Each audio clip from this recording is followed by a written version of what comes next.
Welcome back to Piers Morgan, Uncensored. I'm joined now by the Piers Pack, a veritable trio of stars.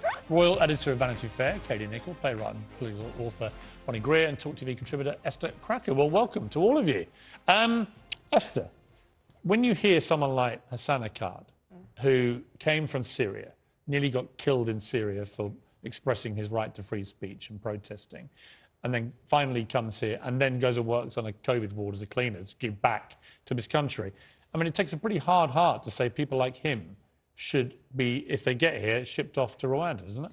Well, the difference is how he got here, right? I think he had enough respect for Britain to not gate crash his way via dinghy, right? Well, he gate crashed his way with a fake passport, which meant he didn't have to get a dinghy, but he was in the Calais jungle, and many other people like him get in these boats every day, and they risk their lives. That doesn't make it right. And this is the thing, I think people often assume that we're not compassionate to people's plight to trying to get into the UK. But it really says something about how you try and get into a country if you have complete disregard for rule of law. Look, we're in a cost of living... Doesn't it say that they're desperate people? Yeah, but so they're desperate people in the UK. We're in a cost of living crisis. People are being taxed to try and pay for the public services that we use to try and take care of their families, right? And the British taxpayers effectively signed a blank check to let these people in, and there are no checks, there are no borders, there's none of that. I don't think that's fair. But Britain's always had a reputation for being, as Hassan said, you know, around the world, for being respectful, for being accepting, for being tolerant. There's a limited... There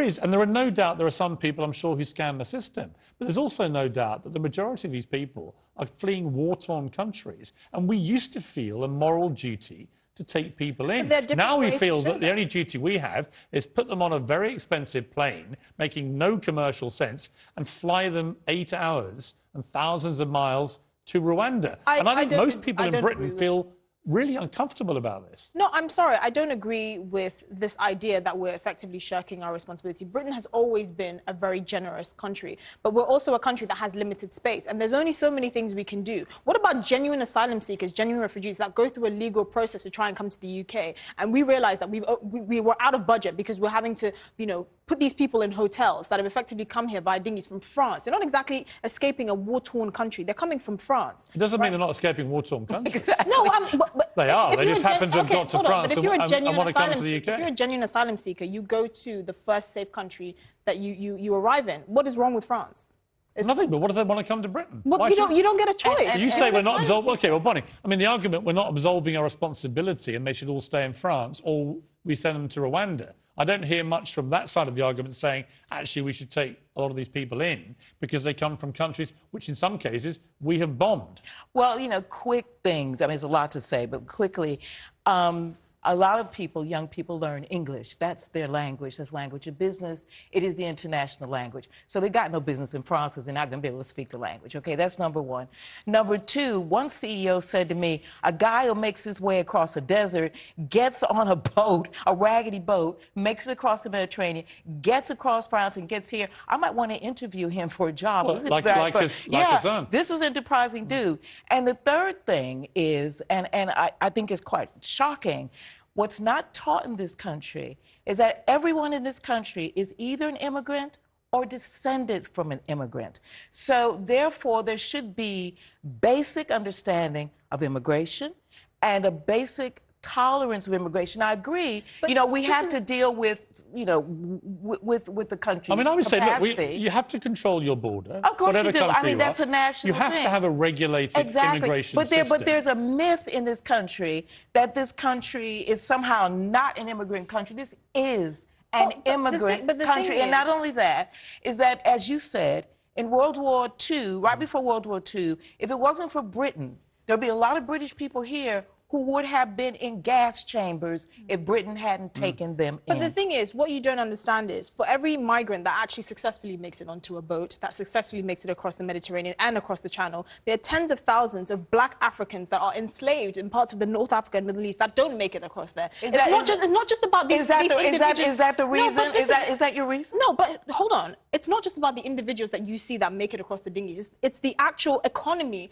of people smuggling that you don't see the other side. So why don't we go and deal with that instead of keeping it out? Here's where I do have some sympathy with the argument, is that there's no doubt that our efforts to stop these boats coming have not only failed, the situation has got steadily worse. There's also no doubt that if you don't manage immigration properly, you're going to get parts of the country where they feel like way too many people have come in, way too much pressure on the infrastructure, schools, services, and so on. There's no doubt those things can also be true, as well as thinking that we should not be sending people to Rwanda. Well, so the answer becomes, if it's not Rwanda, well, what is the answer? Would you have a problem if it was Canada they were sending them to? That's what I asked. He said not. Look, this is So he wouldn't this have a is a problem with British Well, immigration I actually situation. think it's a complex issue. And exactly, and that's my point. You know, to say that suddenly we do this and that action happens.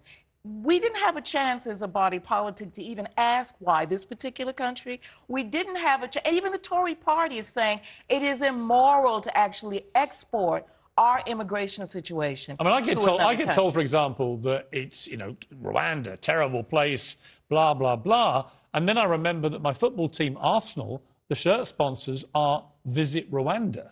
But, you know, Most people couldn't find it.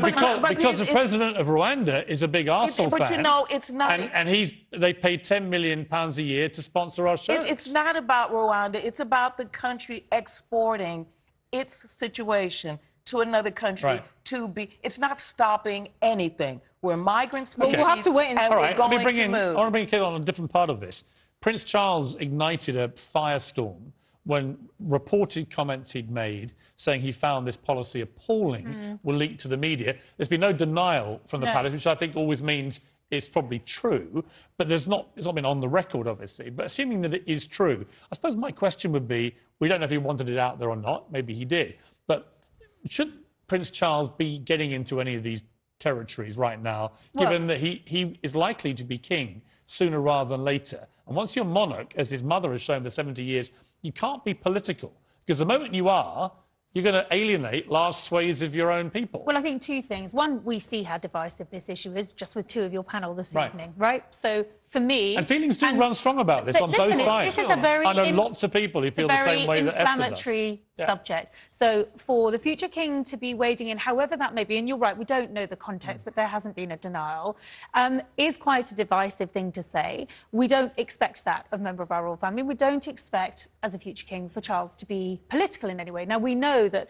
the Prince of Wales is very outspoken on a number of issues, from architecture to GM crops to climate change. I mean, he once said when he was accused of being a meddling prince, well, if meddling's making things better, I'll meddle away. Also, his history was being quite kind to him he's in a been lot of very the judgment astute. calls that he's made. He's been very astute. But that may not be the point. You know, maybe the Queen, I know she has quite a few opinions, but... Well, we never knew what her opinion was over Brexit. I mean, she just simply didn't get involved. But I think that's the key, isn't it? I don't think you can be a king or queen of this country and have political opinions. No, and we know that Charles does have political opinions, and I think there's something in what you say that possibly he wanted this out because there hasn't been a denial. But I think it's very dangerous territory. I think climate change, all right, is political. He might argue that this is a humanitarian issue, but it's got him into hot water. Well, as someone who's not grown up in a monarchy, I have to say that, first of all, the guy should be allowed to say what he wants to say. I know he can't, and I know that somebody leaked it and that he hasn't denied it is his way.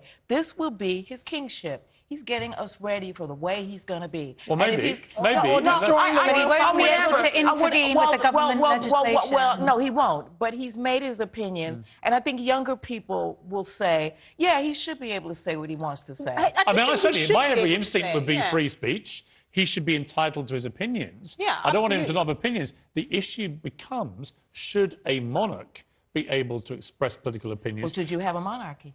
You're giving them ammunition, right? You know, if you don't want to hear it. one. And I think the fastest way to end a monarchy is if you have a monarch who expresses political opinions on hot-button issues, where you alienate immediately large swathes of the population. But Charles is a child, as you say. Charles is a child of the 60s. Charles has always spoken out. Yes. Charles has always But only as a Prince of Wales. Yes, and he is but still the Prince of Wales. But he's still the Prince of Wales. And Thank he you. has